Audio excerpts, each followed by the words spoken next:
Assalamualaikum warahmatullahi wabarakatuh dan salam sejahtera. Bersama dengan Cikgu Fanida dalam mempelajari biologi tingkat 4 KSSM.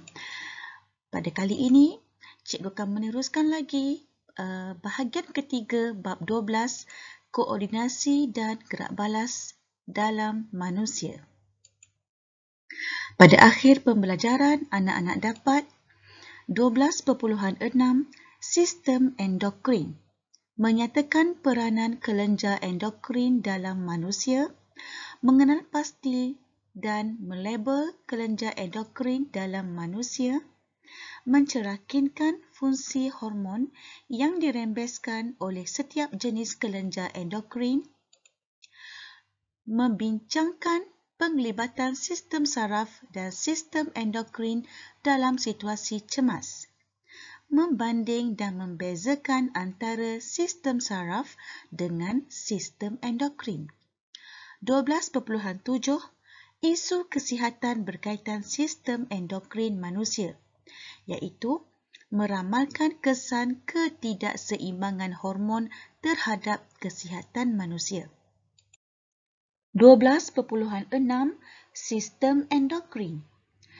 Sistem koordinasi badan memerlukan kerjasama antara sistem endokrin dan sistem saraf. Kedua-dua sistem ini memainkan peranan penting dalam mengekalkan homeostasis. Walaupun kedua-dua sistem ini mempunyai fungsi berlainan, namun kedua-duanya berinteraksi dan saling melengkapi antara satu sama lain untuk mengawal, atur dan menyelaras segala proses dan aktiviti yang berlaku dalam badan. Apakah itu sistem endokrin? Sistem endokrin manusia. Sistem endokrin terdiri daripada kelenjar yang merembeskan pengutus bahan kimia iaitu hormon.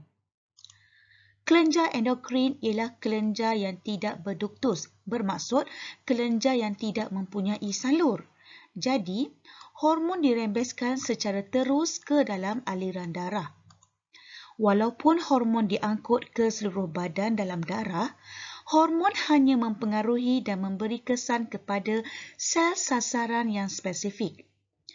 Hormon bergabung dengan molekul reseptor spesifik pada permukaan membran sel sasaran dan menghasilkan gerak balas yang spesifik. Sistem endokrin manusia terdiri daripada banyak kelenjar. Kelenjar merembeskan hormon-hormon berbeza yang terlibat dalam proses fisiologi yang spesifik. Fungsi hormon boleh dibahagikan kepada 3 fungsi utama, iaitu pembiakan, pertumbuhan dan homeostasis. Rajah 12.13 menunjukkan kelenjar endokrin dalam sistem endokrin manusia. Jom kita mengenal pasti dan melabelkan kelenjar endokrin dalam manusia. Kita bermula dengan hipotalamus, kemudian kelenjar pituitari, seterusnya kelenjar tiroid, di sini. Kemudian kelenjar adrenal yang berada di atas ginjal. Seterusnya pankreas. Untuk wanita dia mempunyai ovari, di bahagian sini, dan untuk lelaki pula mempunyai testis, di bahagian ini. Fungsi hormon yang dirembeskan oleh setiap jenis kelenjar endokrin. Kelenjar pituitari merupakan kelenjar utama sistem endokrin kerana kelenjar ini merembeskan hormon yang mengawal kelenjar endokrin yang lain. Kelenjar pituitari terletak pada dasar lobus hipotalamus di dalam otak. Kelenjar pituitari terdiri daripada dua lobus iaitu lobus anterior dan lobus posterior. Jadual 12.6 menunjukkan fungsi hormon yang dirembeskan oleh lobus posterior kelenjar pituitari. Ini dia lobus posterior. Terdapat dua jenis hormon yang dirembeskan oleh lobus posterior kelenjar pituitari. Hormon pertama ialah antidiuresis ataupun ADH. Tisu dan organ sasarannya ialah tubul ginjal. Fungsinya adalah merangsang penyerapan semula air. Hormon yang kedua dikenali sebagai oksitosin. Tisu atau organ sasarannya ialah pertama, otot uterus. Fungsinya ialah untuk merangsang pengecutan otot uterus semasa kelahiran. Kedua, tisu dan organ sasaran kedua iaitu kelenjar susu. Fungsinya ialah merangsang pengeluaran susu daripada kelenjar susu. Jadual 12.5 pula merupakan fungsi hormon yang dirembeskan oleh lobus anterior kelenjar pituitari. Lobus anterior kelenjar pituitari dia akan merembeskan hormon iaitu pilutinan iaitu LH. Tisu dan organ sasarannya ialah ovari. Ovari fungsinya ialah merangsang ovulasi, perkembangan korpus luteum dan rembesan estrogen dan progesteron. Manakala tisu dan organ sasaran bagi testis pula untuk merangsang rembesan testosteron. Hormon yang kedua ialah hormon pertumbuhan ataupun GH. Tisu atau organ sasarannya ialah tisu lembut dan tulang. Fungsinya adalah merangsang pertumbuhan, sintesis protein dan metabolisme lemak. Hormon ketiga pula dikenali sebagai adrenocorticotrophs ataupun ACTH. Tisu dan organ sasarannya ialah cortex adrenal. Fungsinya pula merupakan merangsang korteks adrenal untuk merembeskan hormon. Hormon yang keempat iaitu hormon perangsang tiroid, TSH. Tisu dan organ sasarannya ialah kelenjar tiroid. Fungsinya pula ialah merangsang tiroid untuk merembeskan tiroksina. Dan hormon yang kelima iaitu perangsang folikel ataupun FSH, follicle stimulating hormone. Tisu dan organ sasarannya ialah pertama ovari iaitu merangsang perkembangan folikel dalam ovari, manakala testis pula merangsang spermatogenesis.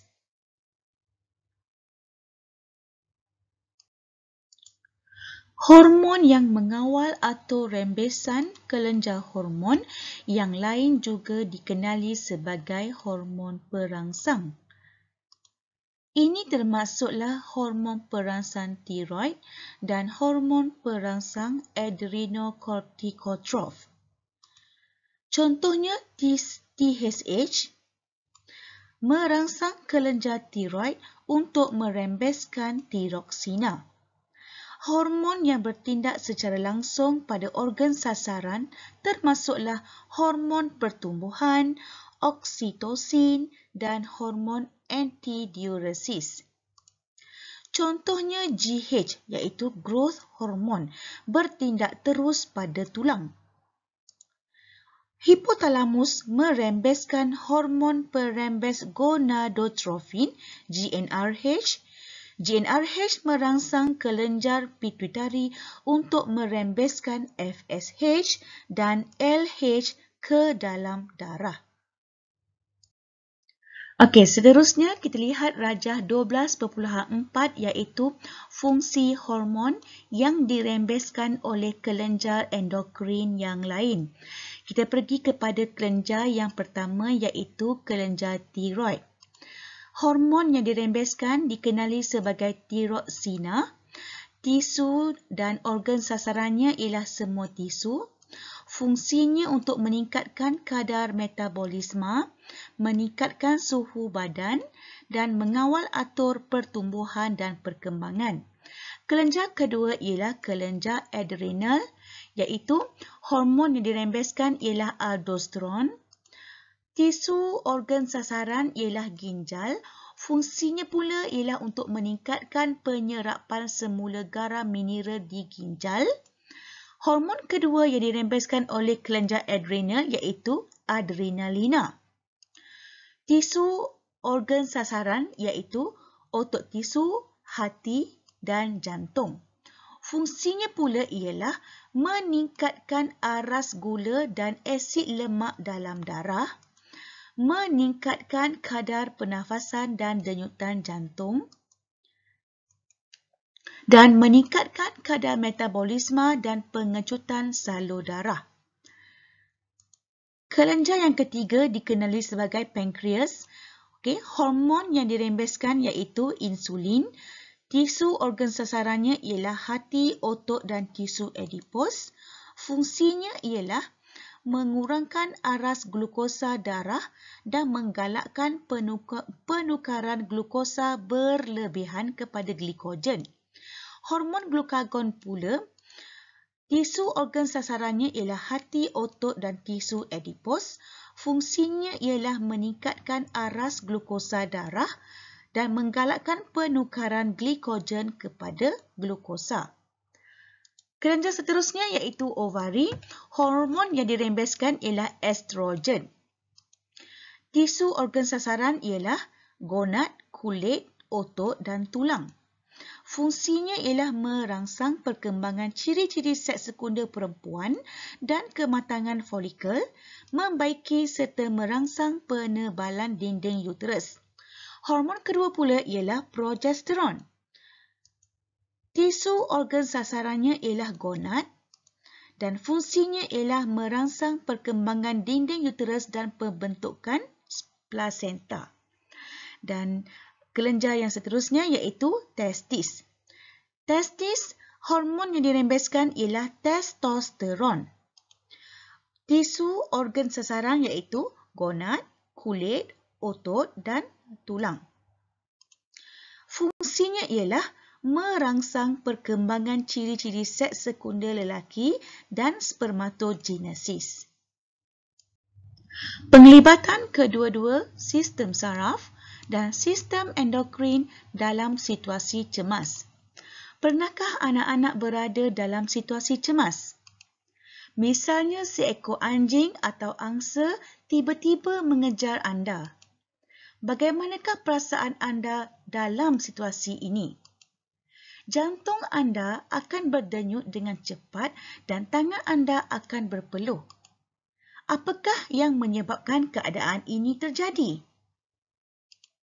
Dalam situasi cemas atau kita kenali sebagai lawan atau lari, hipotalamus akan menghantar impas saraf secara terus ke medula adrenal dan merembeskan sel medula adrenal dan merangsang sel medula adrenal untuk merembeskan adrenalina dan noradrenalina. Kedua-dua hormon ini bertindak balas dengan pantas untuk menghasilkan gerak balas yang diperlukan semasa situasi lawan atau lari.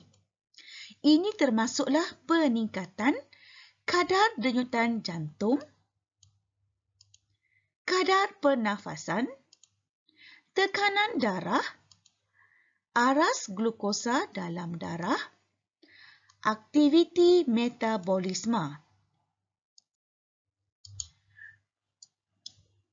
Jantung mengepam lebih banyak oksigen dan glukosa ke otak dan otot rangka kerana tenaga tambahan diperlukan untuk berlawan atau lari dengan cepat. Dalam situasi cemas, kedua-dua sistem endokrin dan sistem saraf bekerjasama untuk menghasilkan gerak balas serta-merta bagi menangani keadaan berbahaya tersebut. Apabila mekanisme ini berjaya mengawal situasi cemas, lawan atau lari, keadaan dalam badan kembali ke julat normal. Baiklah, kita teruskan kepada persamaan dan perbezaan antara sistem saraf dengan sistem endokrin. Kita lihat dulu persamaannya. Persamaan pertama, kedua-dua sistem ini mempunyai tisu dan organ sasaran. Kedua, kedua-duanya menghasilkan gerak balas terhadap sesuatu rangsangan. Dan ketiga, kedua-duanya berfungsi menyelaraskan segala aktiviti badan. Kita lihat pula dengan perbezaan. Perbezaan pertama, bagi sistem saraf, tempoh kesan adalah singkat. Manakala sistem endokrin, tempoh kesan adalah lama. Kedua, sistem saraf terdiri daripada rangkaian berjuta-juta sel neuron, manakala sistem endokrin terdiri daripada kelenjar endokrin tanpa duktus. Ketiga, sistem saraf pusat utusan dihantar, sistem saraf utusan dihantar dalam bentuk impas elektrik melalui neuron, manakala sistem endokrin utusan diangkut oleh bahan kimia organik iaitu hormon melalui aliran darah.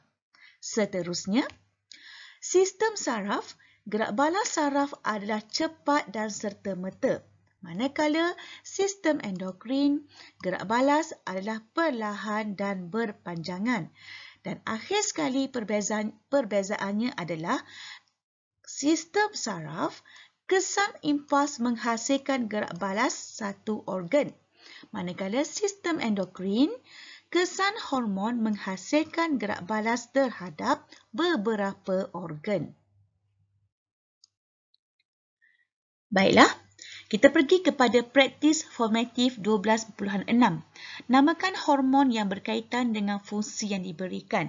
Okey, fungsi yang pertama merangsang pengecutan otot uterus semasa kelahiran anak. Hormonnya ialah oksitosin.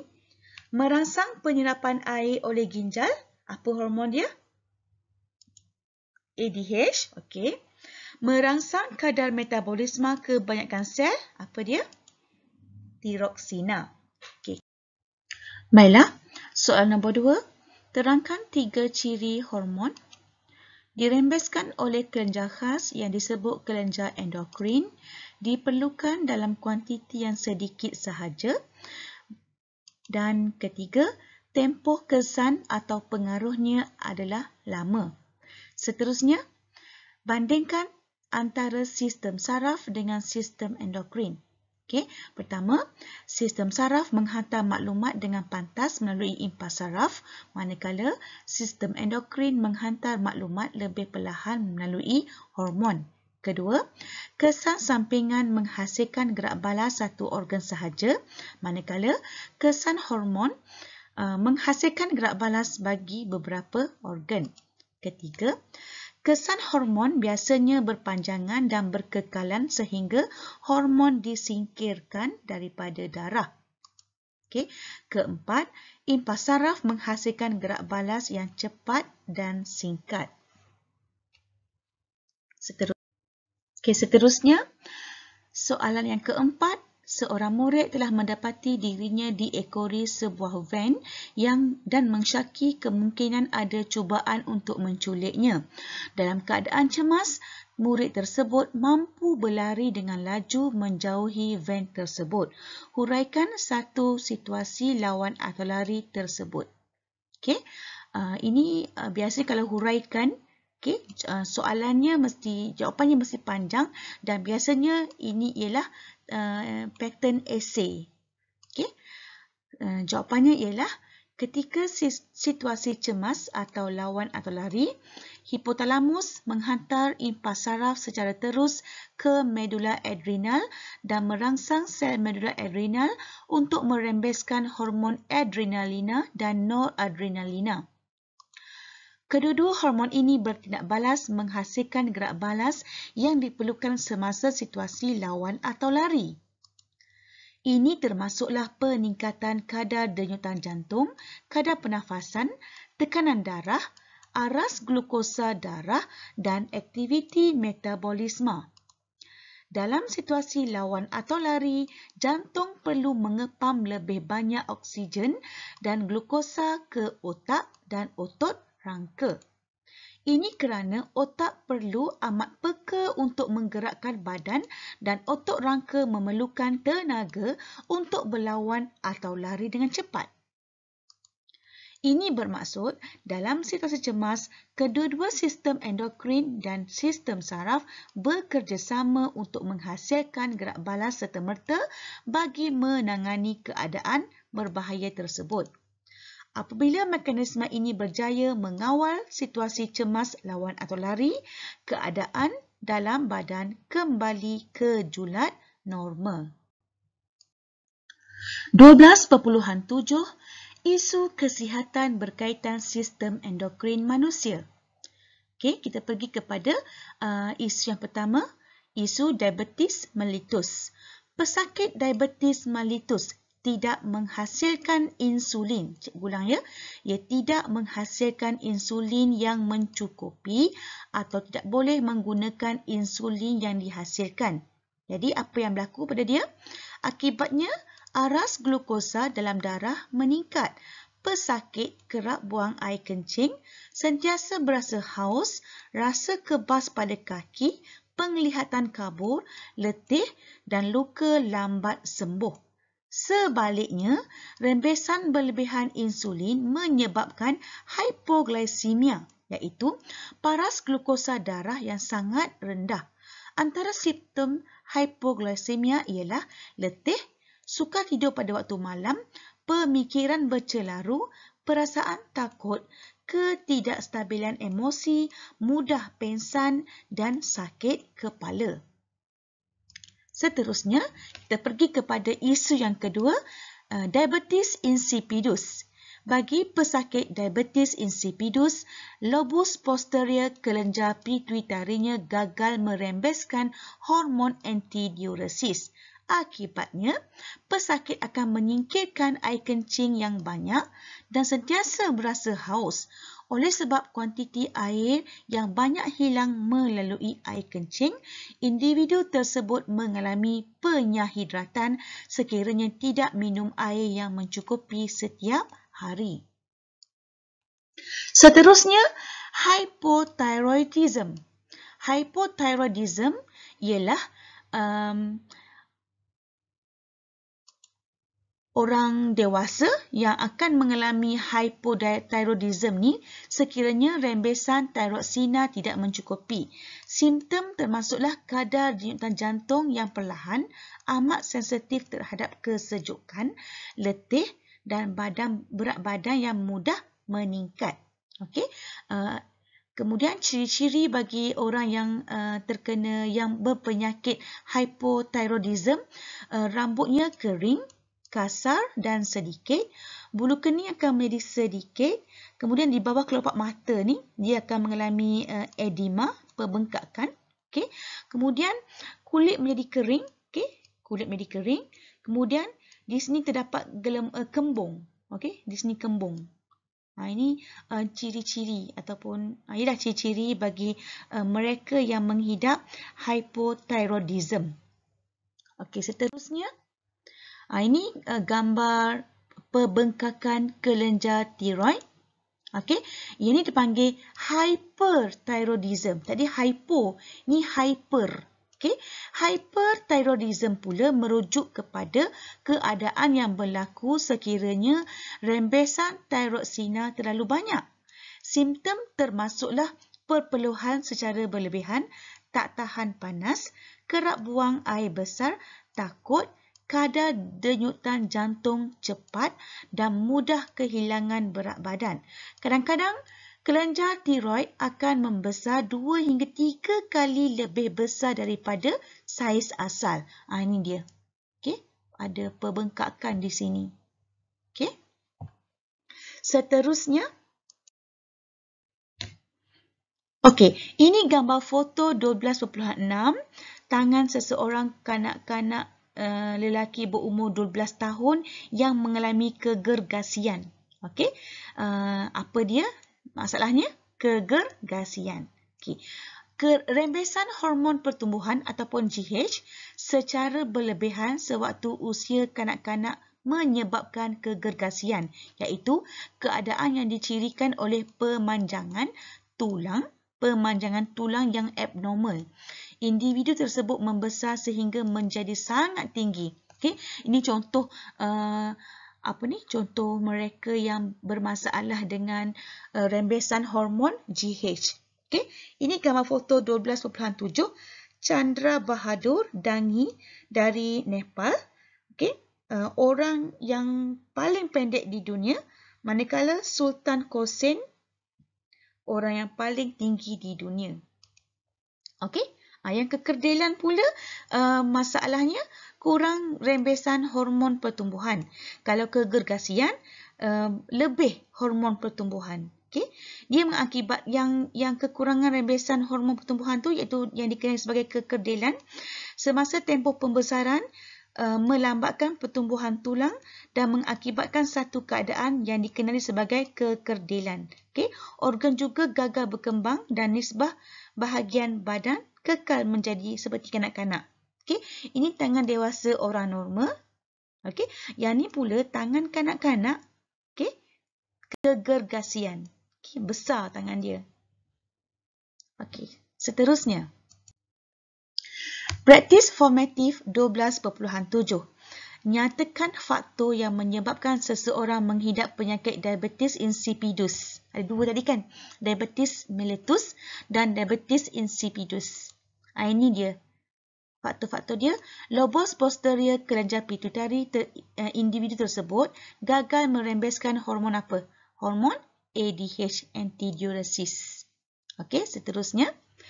Nyatakan dua simptom yang dialami oleh pesakit diabetes mellitus, penglihatan kabur dan luka lambat sembuh. Okey, seterusnya. Goiter ialah pesakit yang menyebabkan pembesaran kelenjar tiroid. Pada pendapat anda, mengapa pesakit goiter digalakkan makan makanan laut? Okey, makanan laut.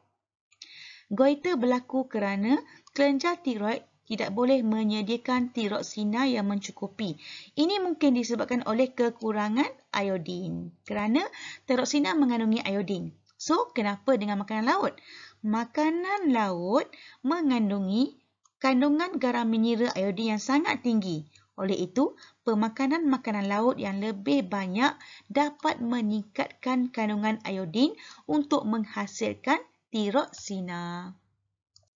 Okey, soalan yang last sekali iaitu cadangkan rawatan untuk kanak-kanak yang terbantuk pertumbuhan akibat kekurangan hormon pertumbuhan. Okey, apa cara rawatan dia? Okey. Gen untuk hormon pertumbuhan manusia telah disisipkan dengan jayanya ke dalam bakteria E. coli. Okey, Escherichia coli. Ini membolehkan hormon dihasilkan dalam kuantiti yang banyak, diasingkan serta ditulingkan untuk kegunaan komersial. Okey, kanak-kanak yang terbantut pertumbuhannya boleh disuntik dengan hormon pertumbuhan ini.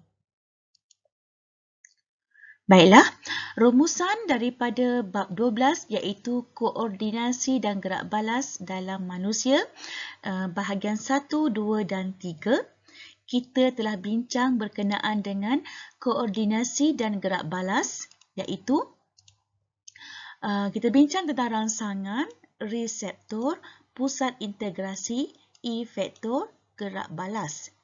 Berkenaan dengan sistem saraf pula, kita telah bincang berkenaan dengan sistem saraf pusat, otak dan juga saraf tunjang. Seterusnya, kita bincang berkenaan sistem saraf periferi, kemudian reseptor deria yang mana ada kemoreseptor, mekanoreseptor, fotoreseptor, termoreseptor, baroreseptor dan nociceptor. Okey, kemudian kita bincang sistem saraf soma dan sistem saraf autonomi. Seterusnya kita pergi kepada neuron dan juga sinaps. Okey, kita telah bincang berkenaan dengan neuron deria, neuron geganti dan neuron motor. Kemudian jenis tindakan terkawal, okey, kemudian tindakan luar kawal. Seterusnya kita bincang berkenaan dengan isu kesihatan berkaitan sistem saraf manusia. Kita dah bincang berkenaan penyakit sklerosis berganda, penyakit Alzheimer, penyakit Parkinson, penyakit Lou Gehrig ataupun amyotrophic lateral sclerosis, kemudian penyakit attention deficit hyperactivity disorder ataupun ADHD, kemudian autism dan lumpuh otak ataupun dikenali sebagai cerebral palsy. Seterusnya, kita telah bincang berkenaan dengan sistem endokrin. Okay. Dalam sistem endokrin, cikgu telah bincang kelenjar endokrin, hormon, penglibatan sistem saraf dan sistem endokrin dalam situasi cemas iaitu lawan atau lari tadi kan. Kemudian membanding dan membezakan antara sistem saraf dengan sistem endokrin. Dan yang terakhir sekali, kita bincang isu kesihatan berkaitan dengan sistem endokrin manusia, iaitu kita bincang berkenaan dengan kekerdilan, kegergasian, hyperthyroidism, hypothyroidism, diabetes mellitus dan diabetes insipidus. Okey, berakhir sudah bab 12 yang telah kita bincangkan pada hari ini. Kita jumpa lagi bab yang seterusnya, bab 13. Cikgu sudahi dahulu dengan sekian terima kasih dan Assalamualaikum warahmatullahi wabarakatuh.